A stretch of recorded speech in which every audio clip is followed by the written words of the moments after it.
But Nigel Farage, please stop kicking people out of Reform for speaking up or standing with us, because you'll have no people left.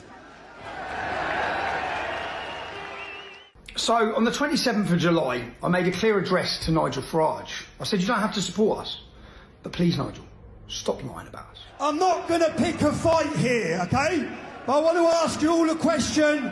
I want you, when I ask a question, to put your hands in the air. How many people here voted for Labour?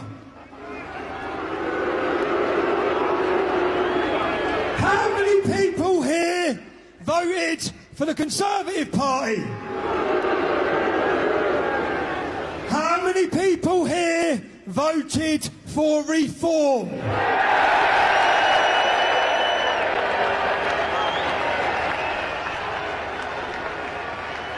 Okay, as I said, I'm not here to pick a fight, but Nigel Farage, please stop kicking people out of Reform for speaking up or standing with us, because you'll have no people left.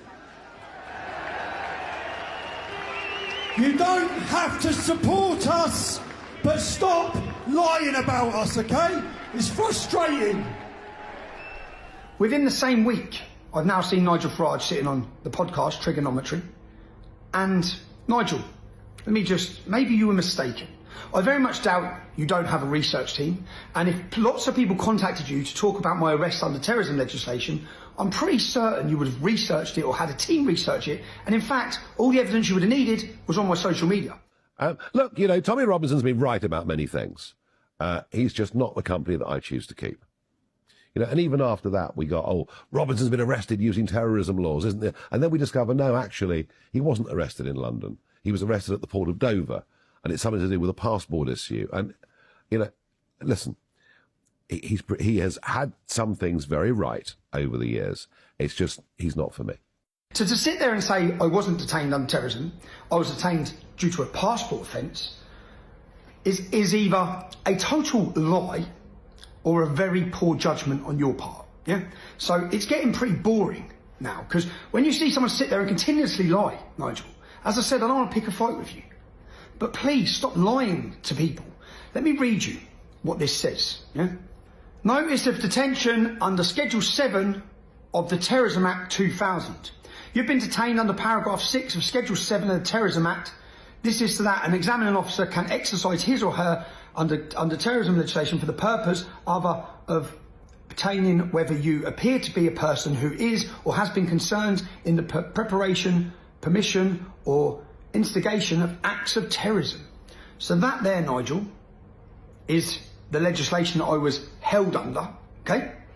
My rights, let's see what that actually means. Whilst being detained, you must answer questions put to you by an examining officer.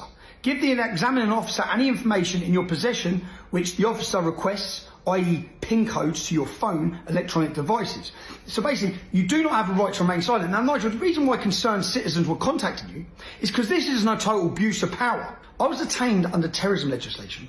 My rights were taken from me, okay?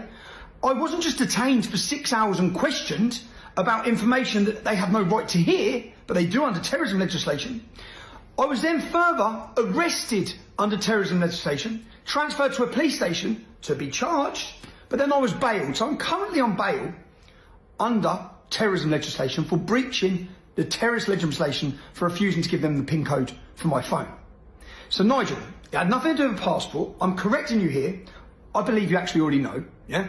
Why you wouldn't voice this. People were demanding and asking you to voice this in the Parliament. And I'll say it again, Nigel. My bank accounts were first closed in 2009, my first ones. Multiple continued then, 2013, 14, 15, 16. I cannot get a bank account in the UK. Now, yes, you spoke up when they come for your bank account. The point is, when will you speak up about this abuse of power? When you're arrested under terrorism legislation.